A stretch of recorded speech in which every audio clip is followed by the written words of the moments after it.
A small step for a man but a giant leap for the mankind.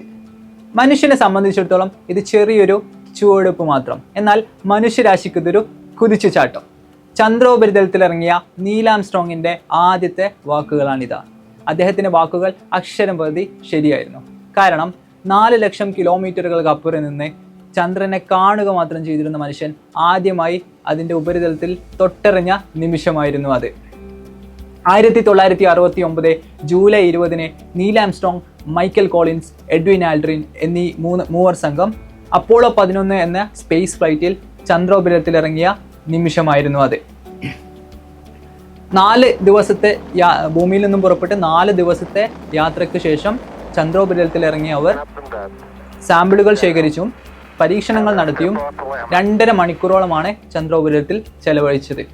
ഇതുമായി relate ചെയ്തിട്ടുള്ള ഒരുപാട് വീഡിയോസും ദൃശ്യങ്ങളും നിങ്ങളെ മുന്നേ കണ്ടിട്ടുണ്ടാവും. എന്നാൽ നിങ്ങൾ ഈ വീഡിയോസിലെല്ലാം ഒരു കാര്യം ശ്രദ്ധിച്ചിട്ടുണ്ടോ? ആംസ്ട്രോങ്ങും കൂട്ടരും വളരെ പ്രയാസപ്പെട്ടാണ് ചന്ദ്രോപരിതലത്തിൽ നടക്കുന്നത്. അല്ലെങ്കിൽ അവരെ ജമ്പ് ചെയ്യുന്ന വീഡിയോസൊക്കെ നിങ്ങൾ കണ്ടിട്ടുണ്ടാവും. അവരൊന്ന് ജമ്പ് ചെയ്തിട്ട് അല്ലെങ്കിൽ ചാടി നടക്കുമ്പോൾ വളരെ പതുക്കെയാണ് താഴോട്ട് എത്തുന്നത്. എന്തുകൊണ്ടാണെന്ന് നിങ്ങൾ ചിന്തിച്ചിട്ടുണ്ടോ? നമുക്കതിൻ്റെ ഭൂമിയിലെ ഒരു കേസ് ഒന്ന് ആലോചിച്ച് നോക്കാം. ഭൂമിയിൽ എന്തുണ്ടാവിടാ? ഭൂമിയിൽ നിങ്ങളെ ഒരു ബോൾ താഴോട്ടിട്ടാൽ അത് വളരെ പെട്ടെന്ന് താഴോട്ടെത്തും, റൈറ്റ്? അല്ലെങ്കിൽ നിങ്ങളൊന്ന് ജമ്പ് ചെയ്താൽ നിങ്ങൾ ആ സമയം തന്നെ താഴോട്ടെത്തും. കാരണം എന്താണ്? നിങ്ങൾ പഠിച്ചിട്ടുണ്ട്, എർത്തിൻ്റെ ഭൂമിയുടെ ഗ്രാവിറ്റേഷണൽ ഫോഴ്സ് ഓഫ് അട്രാക്ഷൻ ആണ്, അല്ലെങ്കിൽ ഭൂഗുരുത്വാകർഷണ ബലമാണ്. മുന്നേ ഐസക് ന്യൂട്ടന്റെ തലയിൽ ആപ്പിൾ വീണ കഥയെല്ലാം നിങ്ങൾ ഒരുപാട് പ്രാവശ്യം കേട്ടിട്ടുണ്ടാവും. എന്നാൽ ഈ ഭൂഗുരുത്വാകർഷണ ബലം ചന്ദ്രനുമുണ്ട്.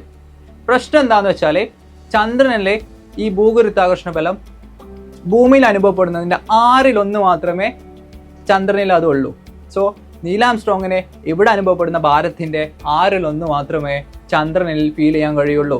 അതുകൊണ്ട് തന്നെ അവർക്ക് നടക്കാൻ വളരെ ബുദ്ധിമുട്ടായിരിക്കും.